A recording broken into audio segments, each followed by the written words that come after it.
Estados Unidos, 15 de diciembre de 2025. Hoy vamos a analizar una serie de normativas que, a primera vista, parecen no tener conexión alguna. Hablamos de ajustes en las reglas de crédito, nuevas directrices en el espacio aéreo, cambios en la gestión energética y hasta la revisión de programas de subsistencia en Alaska. Vaya mezcla. Pues sí, pero la idea es precisamente encontrar el hilo que las une. Porque a menudo pensamos que las grandes leyes cambian el mundo, pero hoy vamos a meternos de lleno en el código fuente de la sociedad. Me gusta esa analogía. Esas regulaciones técnicas que definen nuestro día a día. Si te parece, empezamos por el sector financiero, que se están actualizando los umbrales de la ley de veracidad en los préstamos. Exacto. Nos metemos con las regulaciones M y Z. Suenan a nombre de película de espías, la verdad. Un poco, sí. Pero en realidad son la base de la protección al consumidor en créditos y arrendamientos. La idea central es muy sencilla. Es ajustar los límites monetarios a la inflación. Para que no se queden anticuados. Justo, para que la protección no pierda efectividad con el tiempo. Y tenemos cifras concretas. Para 2025, el umbral a partir del cual ciertas protecciones ya no aplican se fija en $71.900. Y para 2026, ojo, sube a 73.400. Eso es. Pero vamos a lo práctico. ¿Qué significa esto para alguien que va a pedir un préstamo? Pues mira, significa que si pides un préstamo personal o firmas un contrato de leasing para un coche, por ejemplo, y el valor total es de, $70.000. Estás cubierta. Estás cubierta. El prestamista tiene que darte una información increíblemente detallada, estandarizada, sobre los costes, las comisiones, la tasa de interés anual, todo, todo desglosado para que puedas comparar. Para que sea transparente. Exacto. Entiendo. Pero si el préstamo es de, digamos, $72.000 en 2025. ¿Qué pasa? De repente te quedas sin... No es que te quedes sin protección, no del todo, sin protección alguna, pero la ley asume algo diferente. Por encima de ese umbral se considera que la transacción puede ser para fines comerciales. Ah. O que el consumidor tiene una mayor sofisticación financiera y no necesita el mismo nivel de tutela. Las reglas se relajan un poco. O sea que se crea lo que se podría llamar un precipicio regulatorio. Justo a eso me refería.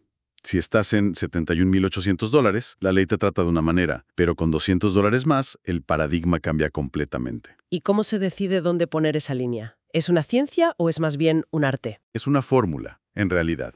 No hay nada de arte aquí. Se basa en el índice de precios al consumidor para trabajadores urbanos y personal administrativo. La famosa cesta de la compra gigante. Esa misma. Se calcula el aumento porcentual anual y se aplica al umbral del año anterior. Es un mecanismo puramente técnico. Pero el corte sigue siendo un número específico. Claro, y siempre genera esas situaciones límite. Pero es el equilibrio que busca el regulador entre proteger a la mayoría y no imponer una carga burocrática excesiva en transacciones más grandes. Y esta idea de trazar líneas claras no se queda solo en los consumidores. Hay una aclaración muy sutil que me ha llamado la atención sobre las inversiones de gobiernos extranjeros. Sí, esto es fascinante por lo técnico que es. Aclara que si un gobierno extranjero, por ejemplo, a través de su fondo soberano, es socio en un partnership en Estados Unidos. ¿Vale? Esa simple tenencia de participaciones no se considera una actividad comercial. Entendido. ¿Y la implicación fiscal de eso cuál es? Pues es enorme. Si no es una actividad comercial, los ingresos que vienen de esa participación podrían no estar sujetos a ciertos impuestos federales. Ah, claro. Ahora bien, y aquí está la clave, si la sociedad en la que invierten sí que realiza actividades comerciales, imagínate que opera una cadena de hoteles. Vale, sí. Los beneficios que esa sociedad genere y que correspondan al gobierno extranjero, esos sí que tributarían. Es la diferencia entre ser un inversor pasivo y un operador activo, ¿no? Precisamente, define qué es invertir en el país frente a hacer negocios en el país. Es una línea finísima, pero crucial para atraer inversión extranjera sin crear agujeros fiscales.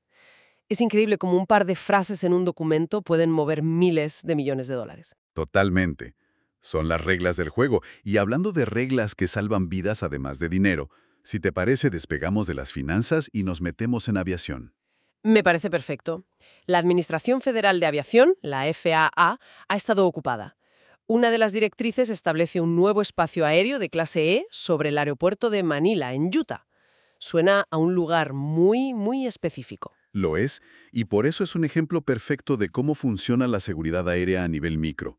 Este cambio está diseñado para dar soporte a las operaciones de vuelo por instrumentos, lo que en el argot se conoce como IFR. Vale. ¿Y qué pasaba antes de este cambio? Si un piloto quería aterrizar en Manila, Utah, con mal tiempo, iba un poco a ciegas. No es que fuera a ciegas, pero tenía menos protección, vamos. Antes, en ciertas condiciones, el espacio aéreo no estaba controlado hasta una altitud mayor. Con lo cual, Con lo cual, el control de tráfico aéreo no te garantizaba la separación con otras aeronaves en esa fase tan crítica de la aproximación. uff, Este cambio crea una burbuja de espacio aéreo controlado que empieza a solo 700 pies del suelo, unos 200 metros. Y dentro de esa burbuja, ya sí, cualquier avión con instrumentos tiene la garantía de que el controlador lo mantiene separado del resto. es una actualización de seguridad clave, entonces. Fundamental. Para que ese aeropuerto pueda usar procedimientos de navegación modernos basados en GPS que permiten aterrizar con mucha más precisión y en peores condiciones. Es como pasar de una carretera comarcal sin pintar a una autopista, ¿sabes? Clarísimo. Pero aquí viene lo que me ha parecido realmente alucinante en los documentos. Hay unas condiciones especiales para un nuevo motor de Pratt & Whitney Canadá, el PW220A. Ah, sí. Hablan de una clasificación de potencia extra para cuando uno de los motores ya ha fallado. ¿Eso suena contraintuitivo? ¿Cómo funciona eso sin destrozar el motor que queda? Esa es la pregunta del millón, y es donde la ingeniería se vuelve casi magia. Se trata de una nueva clasificación de potencia llamada OIE, por One Engine Inoperative, un motor inoperativo. Vale. Piénsalo como una especie de modo turbo de emergencia.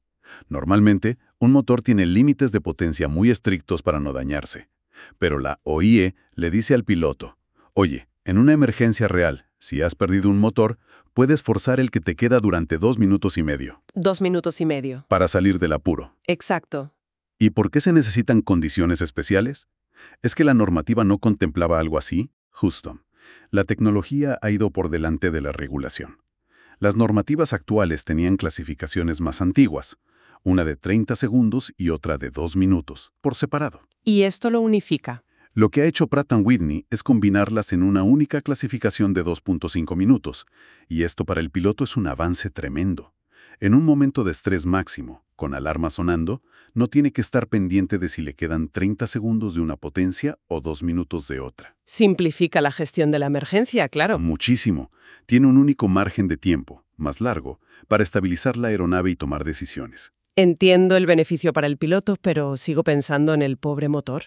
¿Qué le impide simplemente reventar? Ahí entran las condiciones especiales. La FFA dice, de acuerdo, aceptamos esta nueva clasificación, pero tienes que demostrarme que es segura.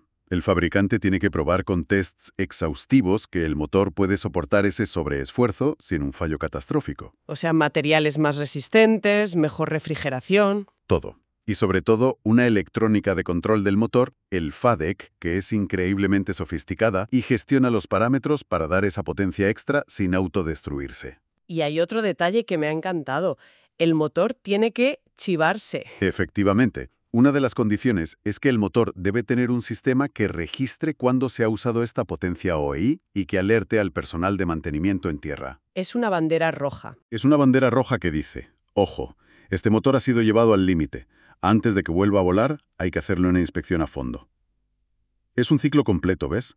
La innovación permite más seguridad en el aire y la regulación se asegura de que esa innovación no comprometa la seguridad a largo plazo. Es fascinante. Pero esta tensión entre las reglas y la realidad también ocurre en tierra, ¿verdad? Sobre todo con recursos naturales.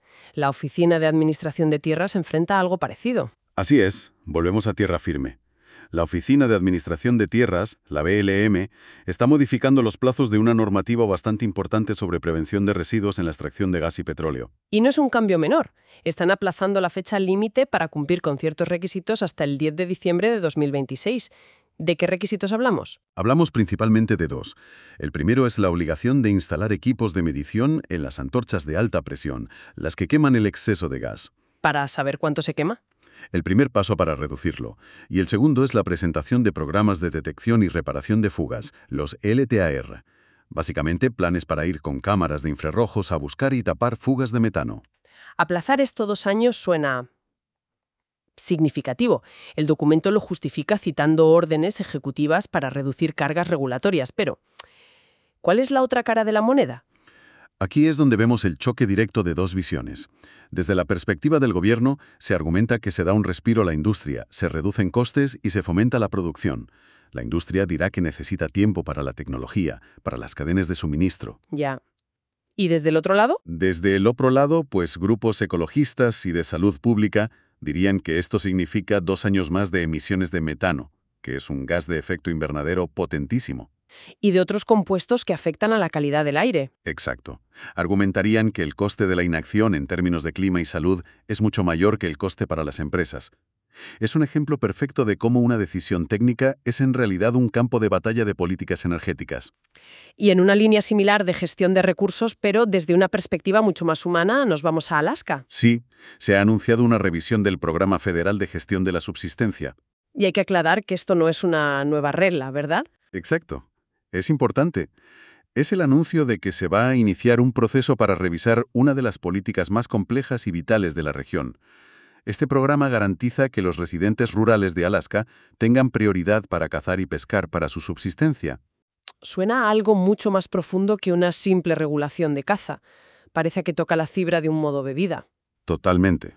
La tensión es el equilibrio entre la gestión federal de los recursos, ya sabes, poblaciones de caribús, salmones, y las necesidades culturales y alimentarias de las comunidades locales, muchas de ellas indígenas. Es la diferencia entre un hobby y llenar la despensa. Justo.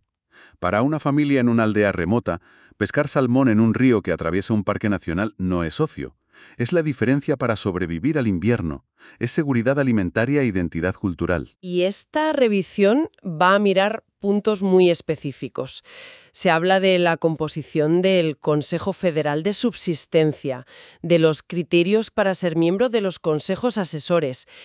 ¿Qué hay detrás de estos puntos tan burocráticos? Detrás hay una lucha por el poder y la representación. La composición del Consejo decide quién tiene la última palabra. Deben ser biólogos federales de Washington o representantes de las propias comunidades. ¿Quién tiene voz? Exacto. ¿Y quién asesora a ese consejo? Otro punto clave es el papel del Estado de Alaska. Históricamente, ha habido muchas tensiones entre el Estado y el gobierno federal sobre quién gestiona la fauna.